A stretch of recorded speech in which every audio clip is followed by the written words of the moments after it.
हाँ मेरे भाई, क्या हाल चाल, कैसे हो बहन। न्यूक्लियर सिस्टम जो यूज कर रहा है वो कितने पॉइंट्स फोड़ चुका है। न्यूक्लियर सिस्टम जिसने यूज कर रहा है उसको पता है भाई तुम्हारे सामने कोई गोल है, तुम्हारे सामने बहुत बड़ा कोई कंपटीशन है, तुम्हारे सामने कोई बहुत बड़ा मुकाम है, तुम्हें उखाड़ के हाथ में रख देना है, इसलिए तुम न्यूक्लियर सिस्टम यूज करोगे। और अगर कोई बिकम पावरफुल सिस्टम यूज कर रहा है तो कितने टास्क है, नीचे कमेंट्स देखो। सबसे इंपॉर्टेंट चीज है अपना दर्ज करो, और दोनों करो। टास्क में तुम बहुत सारी चीजें कर रहे हो, जिसने नहीं ले रखा अटैक मोड उठा सकता है, न्यूक्लियर मोड उठा सकता है सेपरेटली। यहाँ पे बात करने वाले भैया हम तुम्हारा साउथ कोरिया का क्या नाटक चल रहा है। अपेरेंटली ऑब्वियसली मैंने बहुत सारे वीडियोस में नोटिस किया है, साउथ कोरिया में भयानक लेवल पे यूजुअल कैजुअल रेसिज्म है। बड़े मोहल्ले में तुम चल रहे हो, दुकानों में, रेस्टोरों में, क्लबों में, नाइट लाइफ में, मतलब तुम्हें विभिन्न प्रकार का कैजुअल रेसिज्म और प्रॉपर रेसिज्म भी है। अब इसको हम मद्देनजर रखते हुए क्या एक्शन लें और क्या करें। वो मत बन जाओ जिस चीज को तुम कह रहे हो झांटू है। ये कोरियन जो है ये ऐसा कर रहे हैं, फिर 2 महीने बाद तुमको हो सकता है और तुम्हें कोई टूरिस्ट दिखा जो तुम्हें लग रहा है शायद ये कोरियन है या कुछ भी हो, तो तुमने उसको बैठ के ऑंग दिया, 2 कौड़ी की बातें कर दी। तुमने भी वही एग्जाम्पल सेट किया जो वहां पे वो एग्जाम्पल हम जैसे दिखने वाले लोगों के साथ कर रहे हैं। तुम एक रिप्रेजेंटेटिव हो अपने कल्चर के, भारत के। अपने आप को हमेशा ऐसे पेश आओ जिसमें ऑनर दिखे, डिग्निटी हो।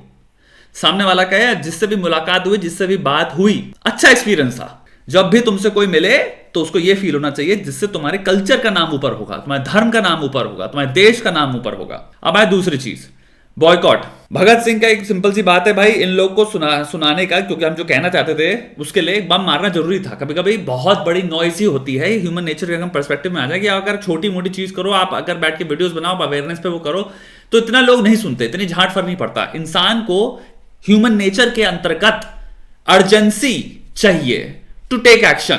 ह्यूमन नेचर एक्ट ऐसे करता है जब अर्जेंसी खोपड़ी पे होती ना चीज, तब हम एक्शन लेते हैं। तुमको सुनाने का, इनकी सरकार को इस बात पे अमन कराने का, अध्ययन कराने का, जो कि बनता है बहनचोद, कितनी गिरीवी घटिया घिनौनी हरकत है। अगर तेरे रंग देख के हम कर रहे हैं, रूप, नाम, लास्ट नेम, ये सब जो डिस्क्रिमिनेशन होता है, ये दुनिया की सबसे घिनौनी चीज है बहनचोद, क्योंकि तो उसमें उसका कोई लेना देना नहीं था उस चीज को लेके।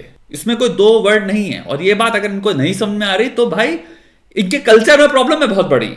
और इसमें जो जो पार्टेक कर रहा है वो इंसानी रूप में सबसे गिरा हुआ नीचा इंसान है, सबसे घटिया इंसान है, सबसे घिनौना डिजीज्ड पर्सन है। और ये अगर इनको नहीं समझ में आ रहा तो भाई आपको कंसिडरेशन देने की जरूरत नहीं है, आपको बस धमाका करना है। तो वो चीज मैं यहां पे इतना कहना चाहूंगा, कल्चरली अगर ये वीडियो इतना बड़ा होता है या फिर बहुत बड़े बड़े क्रिएटर भी बैठे हैं मुझसे, अगर यही बात वो बोले, इंपॉर्टेंट है, एक मूवमेंट होना चाहिए भाई। बात ये नहीं है कि सब रेसिस्ट हैं, यहां पे कोई नहीं कह रहा है, और यहां पे मैं ये भी नहीं कह रहा कि मेजरली लोग रेसिस्ट है, क्योंकि मेरे पास डेटा नहीं है उसका। Considerable threatening scary amount of racism exist करता है, जो बहुत ही ओपनली लोग कंफर्टेबली कर रहे हैं वहां पे। तो अगर वो छोटी पॉपुलेशन भी है तो उसके खिलाफ एक्शन होना चाहिए, साइकोलॉजिकली एंड सोशली रिफ्लेक्ट करना चाहिए अपने कर्मों पे, कि अपने देश के कर्मों पे, ताकि हमें पॉइंट आउट ना करना पड़े। ये भोसड़ी वाले खुद खड़े हों, इनके समाज में खुद खड़ा होना चाहिए कि इनको दिखेगा अरे यार हम क्या कर रहे हैं, ये बिजनेस क्या कर्म कर रहा है, मैं खड़ा हूंगा इसके खिलाफ। ये इनके अंदर से आवाज आनी चाहिए। क्या कर रहे हो एज अ देश, बातें चोदते रहते हो, बाहर बड़ा अपने आपको ग्लोबलाइजेशन करते रहते हो, हम ये हैं वो हैं, लौड़ा लहसुन कल्चर फैलाने की कोशिश तो कर रहे हो, लेकिन अपने कर्म देखो ना मादरचोद। और ये बातें छुपती नहीं है। पहली चीज, आज इंटरनेट का जमाना है भोसड़ी के, कल भोसड़ी के मेन स्ट्रीम इंटरनेशनल न्यूज होगी कि कितने रेसिस्ट हैं। वहां तक इनको लाने के लिए तुम्हारे कर्मों की बहुत जरूरत है। एक्शन लो जैसे तुम्हारे पूर्वजों ने लिया है, नॉन वायलेंट एक्शन लो, बॉयकॉट करो, गलत चीज के खिलाफ खड़ा होना भोसड़ी के, उससे बड़ा ऑनरेबल काम नहीं है कोई। अगर ना हो रहा था इंडियन में तो करो किसी तीसरे के भी खिलाफ हो रहा होता तब भी खड़ा होना बनता है। इस समाज को जहां पे ये चीजें एग्जिस्ट करती हैं और उनको एग्जिस्ट करना दिया जा रहा है, वो इतने कंफर्टेबल है कि वो बोर्ड लगा सकते हैं भोसड़ी वाले। इविल 2 तरह के लोग होते हैं, एक जो इविल करता है, एक जो होता है जो मौन रख लेते हैं और देखते हैं बस, तो वो भी इनडायरेक्टली इविल में पार्टिसिपेट कर रहे हैं। तो अगर समाज में ऐसा चल रहा है और उनकी तरफ से आग नहीं लग जा रही, डिबेट नहीं हो रही और इन सब चीजों पर कार्यवाही नहीं हो रही किसी प्रकार की, तो बहुत बड़ी प्रॉब्लम है भोसड़ी के। और अगर ये बात इनको समझ में नहीं आ रही, तुम्हारा बनता है, हमारा बनता है। क्यों? क्योंकि हम अपने आप की खुद की रिस्पेक्ट करते हैं।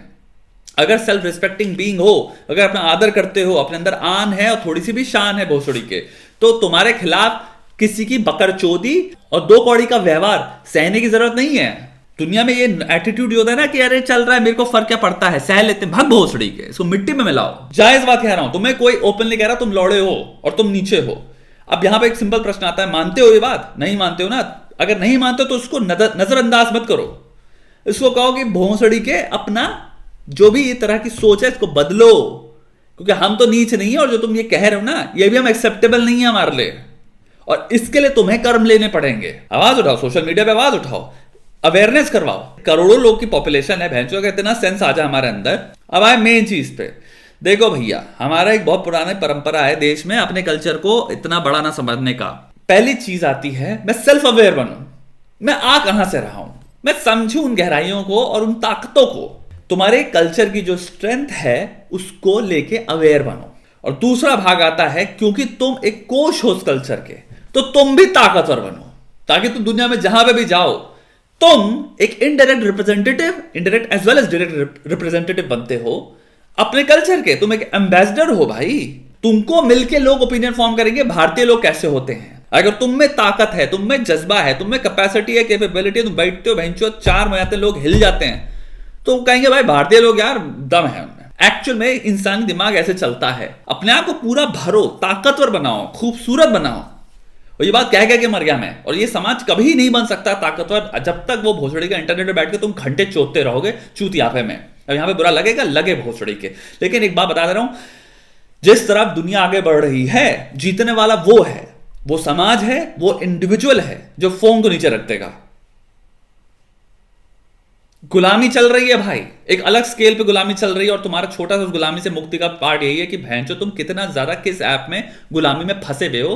ताकत बनने वाला इंसान शांतिपूर्वक बैठता है, पेशेंस से किताब खोलता है या कुछ चीज खोलता है और उसको फिर कंज्यूम करता है, एनालाइज करता है। वो अपने साथ बैठ के अपनी खामियों को देखता है कि क्या खामियां हैं। वो मेरे अंदर इस वक्त 4 खामियां चल रही हैं, मैं स्ट्रेस्ड हूं, किन चीजों को लेकर स्ट्रेस्ड हूं, ये नहीं चल रहा, ये नहीं चल रहा, ये नहीं चल रहा। तो 3 टास्क आते हैं मेरी जिंदगी में बड़े कि मेरे को एक इसको खत्म करना है, दूसरा इसको खत्म करना है, तीसरा उसको खत्म करना है। उसके लिए कर्म चाहिए। कल बैठ के पूरा ध्यान से इन चीजों को सॉल्व करने के लिए एक्शन लेने पड़ेंगे। स्ट्रेंथ वहां से आती है जब तुम अपनी जिंदगी की प्रॉब्लम्स को खत्म करते हो, और दूसरा प्रिविलेज को इंक्रीज करते हो। स्टेबिलिटी है, स्ट्रेस फ्री जिंदगी है, शांति है तुम्हारी जिंदगी में, और जो चाहिए वो भी मिल रहा है। मटेरियलिज्म भी है। अगर रिक्वायरमेंट है कोई चीज खरीदने की, पाने की, अपना बनाने की, तो वो भी औकात है तुम्हारी भोसड़ी के। वो है समझदार ताकतवर इंसान। उसके अगर सिस्टम चाहिए, तुम अटैक मोड पे जाओ, नीचे पूरा सिस्टम दे रखा है। अभी इस वक्त मैं कह नहीं सकता कोई कसर बची है अटैक मोड के अंदर। अगर तुम्हें कुछ भी अचीव करना है, अगर तुमको सिंपल डिसिप्लिन बनना है, आई डोंट थिंक अब इतने ज्यादा टेम्पलेट्स हैं उसमें, इतने ज्यादा सिस्टम डाल दिया मैंने एक अटैक मोड के अंदर कि भोसड़ी क्या हो सकता है कि तुमको एक चीज तुम्हारी लाइफ में बिल्कुल सेटिंग ना ला दे कि तुम कहो कि हाँ मैं अलाइंड हूं। इतने कंप्लीटली डिफरेंट सिस्टम्स हैं। जिसको न्यूक्लियर मोड देना है, अगर भाई तुम्हारा पैसा नहीं है, जाओ सिंपल 3 टेम्पलेट हैं, कंठस्थ हिला देंगी भोसड़ी। कौन सा कॉम्पिटिशन की तैयारी कर रहे हो, कौन सी कंपनी खड़ी करनी है, या सिंपल अपने पे काम करना है डिसिप्लिन वे में, तीनों चीजें कवर्ड हैं। जब तक तुम इंसानों के बीच में गेम खेल रहे हो, यानी कि भाई एक समाजों की बात है, तब तक ताकत रेन करेगी। इंसान सर उठा के देखता है ताकतवर को। उसके बाद ताकतवर अगर डिग्निफाइड है, उसका कैरेक्टर अच्छा है, वो काइंडनेस है, उसके अंदर अच्छाई का प्रतीक है, तो उसको फिर लोग मुंह उठा के तो देखेंगे, लेकिन स्माइल भी आएगी चेहरे पे।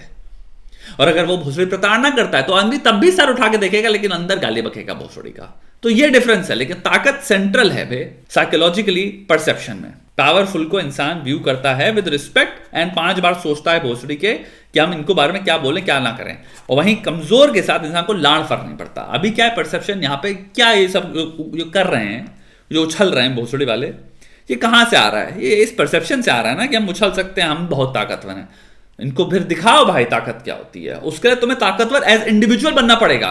सिर्फ झुंड में ताकत की बात नहीं करो कि झुंड में एकत्रित हो गए, वो तो करा ही करो, लेकिन अगर झुंड में भोसड़ी के खतरनाक ताकतवर लोग इकट्ठा हो रहे हैं, वो है असली ताकत। तुम इंडिविजुअली भी कितने खतरनाक रिप्रेजेंटेटिव हो इंडिया के, कभी सोचा है? जो मिनी इंडिया तुम हो, तुमको अगर मैं सिंपल लूं और एनालाइज करूं तो कितना इंप्रेस होगा इंसान? होगा भी कि नहीं होगा? ये एक बहुत बड़ा इंपॉर्टेंट क्वेश्चन है। तुम कितने स्ट्रांग हो?